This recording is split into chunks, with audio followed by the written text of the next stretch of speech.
Hello, good morning, good day, good night, good evening. Hello, welcome to RealTalks episode 6.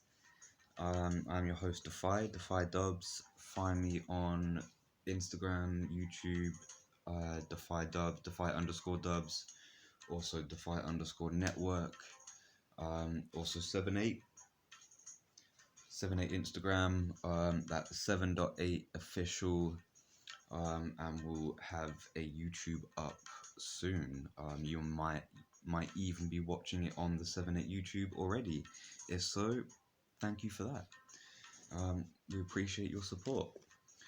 So today's episode, Real Talks, we're going to follow on from last episode, where we were speculating sunspots, solar cycles, and all of the sorts. We're going to sort of continue with that today and just enlighten you of a few things, bring a few bits of information to you, and just have fun, really. Let's get to it. So, the solar maximum, solar minimum, the solar cycle.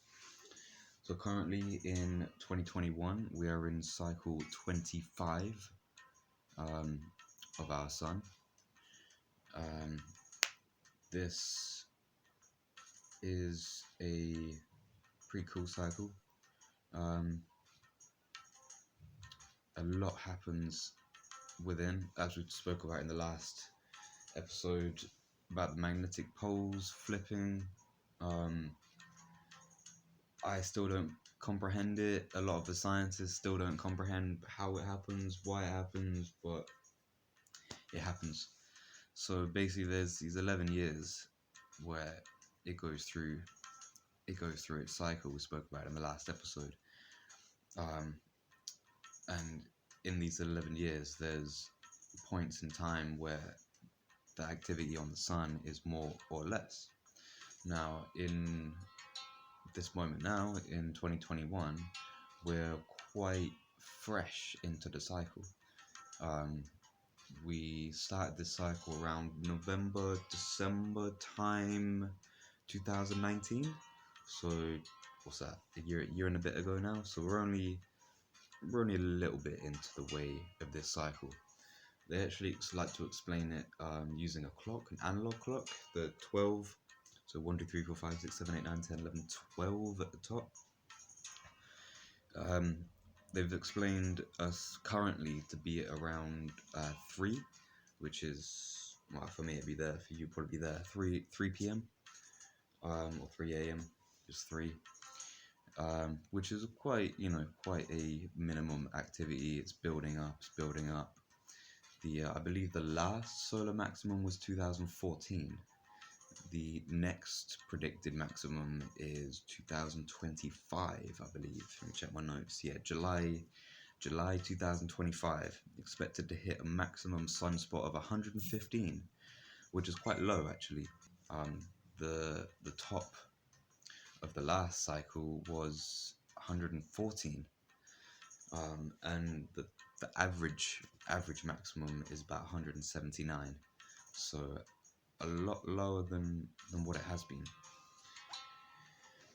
They actually talk about a grand solar minimum, but I want to talk about that in another episode because that's a whole new thing in itself.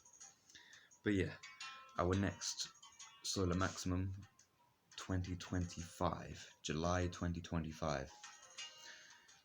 It's a little way. What's that? 4 years away. I reckon we can do it. They say in a strong solar cycle, it takes about 40 months, 40 months, to go from the solar minimum to the solar maximum. And it takes 80 months in a weak cycle to get to the solar maximum. Now, we're in a fairly weak cycle, so I'd imagine in the it'd be the higher end of that mark. It'd be around 60 to 70 months. So what's that, 5 years? 5 years after, which makes sense. 5 years after 2019, that's 2024, end of 2024. Looking good, looking good. So, that's probably why we're feeling a lot of energy at the moment. This year, a lot of sun. Solar maximum is on its way. We can feel it. We can actually feel it. If it's about 60 months away from the solar minimum, the start of the cycle, then yeah, we must be gradually building into that. So if you're feeling a lot of extra energy at the moment, get rid of that alarm. Any extra energy at the moment, even if it's not necessarily efficient energy, even if it's just built up, just there's just something inside that's just building. You want to release it, you want to create something, you want to destroy something, you want to just emote. Solar maximum. We are sun people. We have been worshipping the sun for years and years and years and years and years, and there's a very big reason for that. But again, that's going to be another episode. What I did want to touch upon at the end of this episode actually is a little theory. Well, not theory. It was very accurate. An idea called the compound effect. Now, a lot of you probably heard about this, but if you haven't, tune in. If you have, it's just another time to relay it, remember it. Maybe start implementing it again if you haven't been implementing it. I don't know why you stopped, but we'll see. The compound effect. One of the best ways to explain the compound effect is having me or you in the gym per se. You wanna become better. You wanna be stronger. You want bigger. You want to be more efficient at moving the weight. Whatever it is.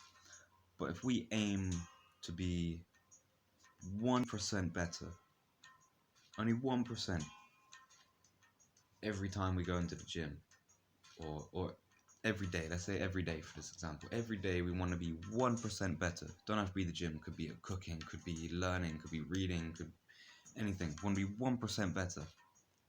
By the end of the year, add up all those 1%. 300 and some odd percent. That's 3 times better. You're now in a 3 times better position than you were at the start of the year. We've got until 2025, 2024, 2025, so 3-4 years. We can become 10 times better in that time. Personally, collectively, as your family, intellectually. We can do a lot. And I believe we will. It's energy, everyone's feeling it. You observe it anyway. As soon as the sun comes out, you see people coming out there act differently. So with this solar maximum coming, I believe it's a good time. So we need to consciously put in that effort. Write it down if you need to. Take notes. Add up hours. Do a mental bank. Whatever it is. Personally, I just add up hours at the end of the day. At the end of the day, I look at what I've done. I think, have I consciously made an effort to become better at myself? If I have, then I give myself 1 point for that. Add it up at the end of the day. Add it up at the end of the week. Add it up at the end of the month. End of the year. I've been doing this nearly 2 years now. I'm on nearly 3,000 hours. Third of the way there, 10,000 hours. Compound effect. I will get there. We will get there. But yeah, this is Dub signing out. Tune into our next Real Talks. Probably be talking about the solar maximum again. Enjoy.